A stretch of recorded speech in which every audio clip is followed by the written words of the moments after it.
নমস্কার। আমার নিজের চিন্তাভাবনাগুলো আর বাস্তবের যে চিন্তাধারা সব মিলিয়ে মিশিয়ে আমি খাতায় তুলে রাখি, আর সেগুলোই আমি আবার আস্তে আস্তে তোমাদের সামনে তুলে ধরি। ভালো মানুষের কাছে মানই হচ্ছে তাদের একমাত্র মূল্যবান সম্পদ।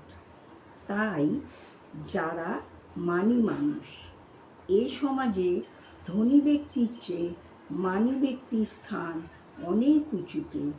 তাই আমার মনে হয় আগে মানি ব্যক্তিকে সম্মান প্রদান করো, আগে মানি ব্যক্তিকে মর্যাদা দাও, ধনী ব্যক্তিকে নয়।